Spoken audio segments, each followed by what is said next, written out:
see them anticipating like them clogging the paint, helping from anywhere, but we weren't able to like settle ourselves, and we were very much rattled by that.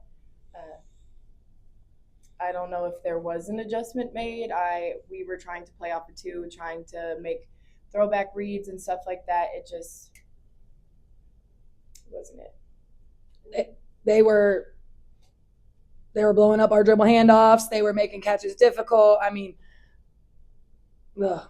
we weren't strong with the ball. We weren't in triple threat. We were on our heels. We were weak with our dribble. I mean, you name it. Like they brought it, and we did not respond by any stretch of the imagination. We looked weak. We looked, I don't know, haven't seen our team look like that. And here's the thing, that team is the closest thing that we have seen to even a bad Big 12 team. I say that respectfully to them. I'm sure they do a great job in the Big 12 and compete, but I'm just saying, like, that's the closest thing that we have seen to the teams that we are going to see in less than a month. And so that's very alarming to know that that's how we handled that. But I do think this team needs that. We needed to see that. We needed to feel that. We need to watch that.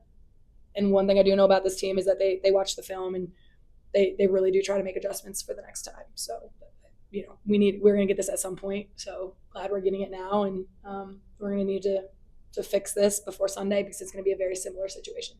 So on the flip side of that, like on the positive side of that, is you did get to feel that, right? You did get to see that now before you get into the conference play. Lessons to learn from that, to work on. What do you think the team, maybe like the top two things that the team needs to work on as you go into conference play after seeing how this game played out? Carry over from practice, and what we work on in practice and coming into the game and doing it, you know, and leadership on the floor and communication on the floor. I mean, it's like we have to be so good at everything that we do. We're smaller than that team. We're less athletic in every lifetime than that team is. So we can't turn it over 24 times. We need to be great in our actions. We need to be great with our communication. You know, like it's just like we cannot be loosey-goosey in any area because we are so, you know, deficient on paper against some teams. So we have to be so good at everything that we do. Communication, leadership, paying attention to a scout, coming in and talking about who you're guarding, like all these little things that there was big time slippage on tonight, and you can't afford to do that. Nikki, I wanted to ask you, it seemed like their drive and kick was giving you guys some trouble. Even when they didn't hit them, they were open. So what was the issue there, and what do you guys need to do? I think it's just basketball IQ. Somebody hits one, they hit two.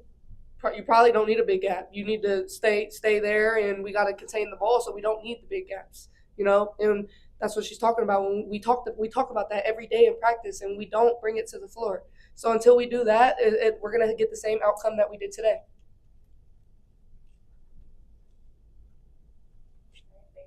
Thank you, everybody.